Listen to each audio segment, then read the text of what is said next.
Trump abrupt exit from a press conference has people talking significant health concerns. I want you to see it. I want you to judge for yourself.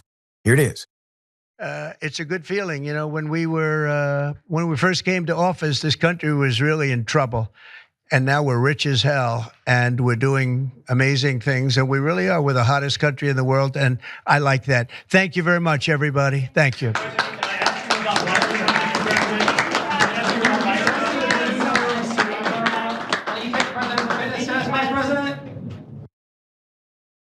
Put it up for a mass.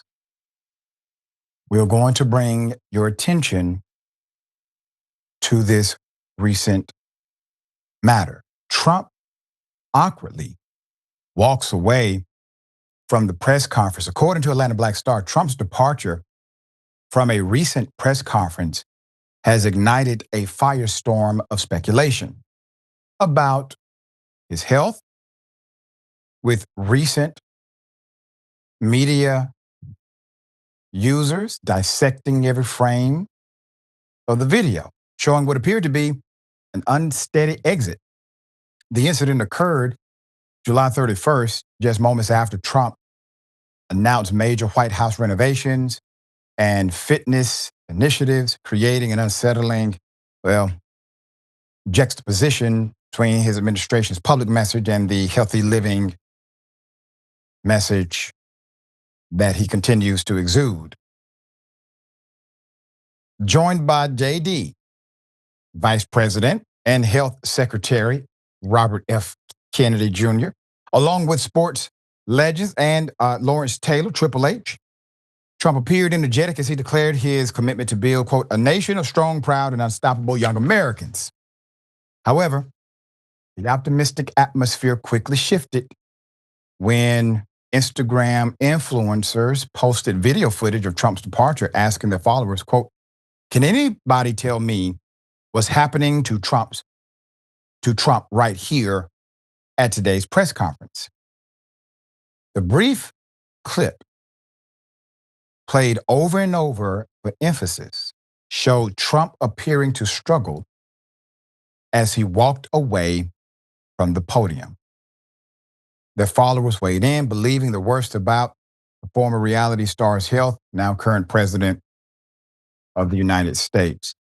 The latest scare adds to a growing timeline of concerns about Trump's physical condition, most notably his mysterious 2019 visit to Walter Reed National Military Medical Center raised eyebrows when reports emerged that Vice President Mike Pence had been placed on standby to potentially assume presidential powers.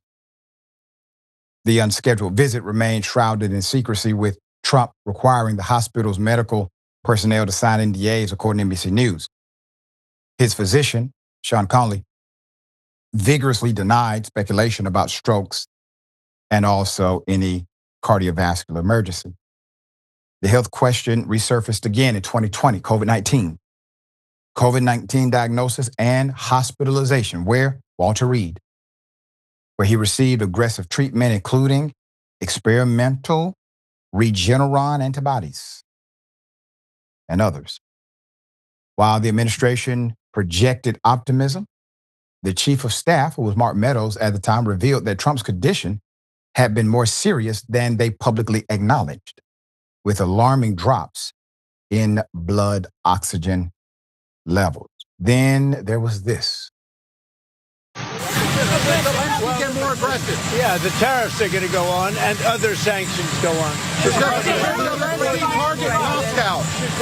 Target Moscow. Should Zelensky target Moscow? No, he shouldn't target Moscow.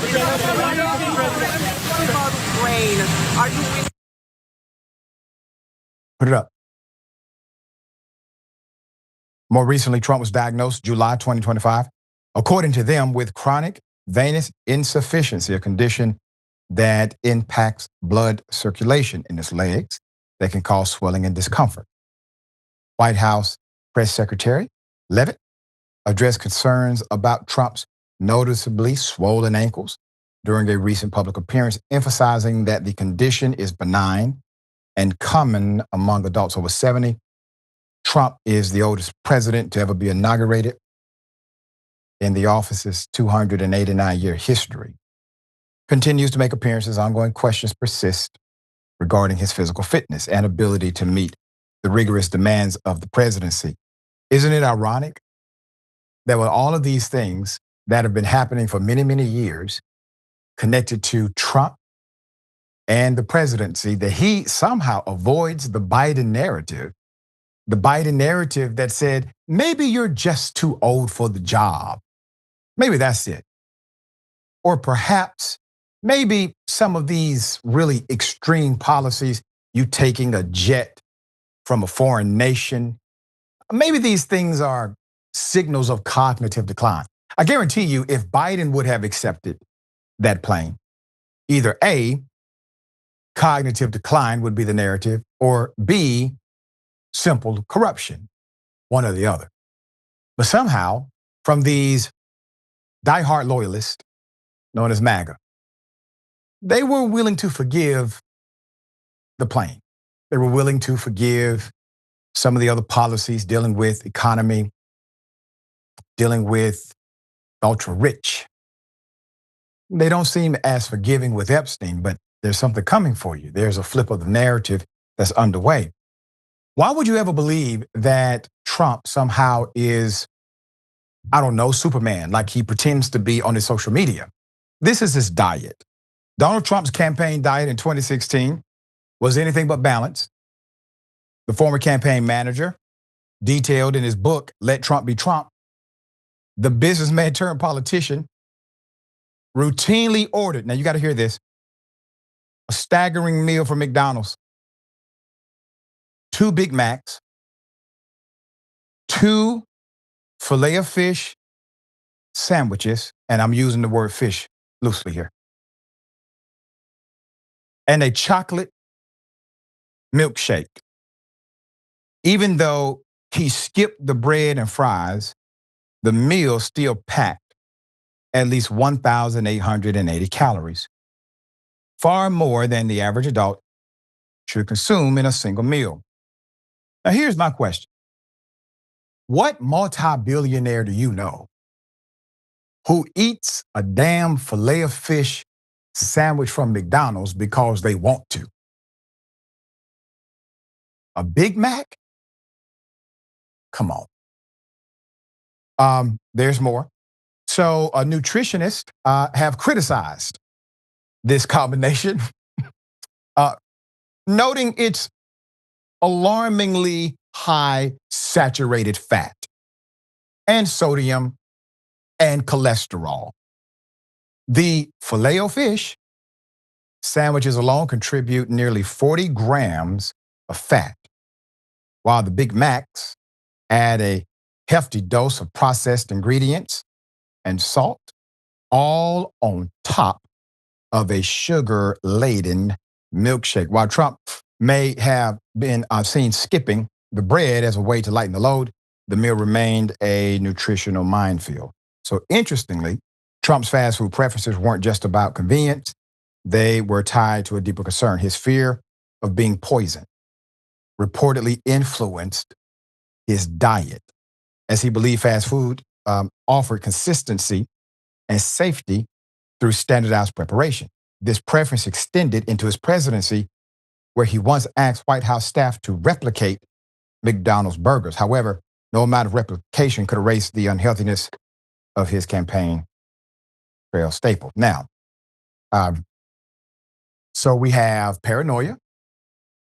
So much so he believes he's going to be poisoned by somebody, so he has to order from McDonald's as if that's not poison.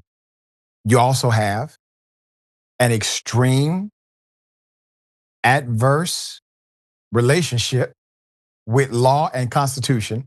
You don't give a damn about either.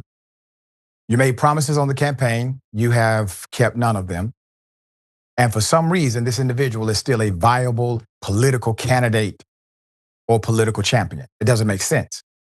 He's not even viable in his ability to serve in the office. So to MAGA, I appeal to you because while Trump may be in office due to you, you have the opportunity to do something we cherish in this democracy.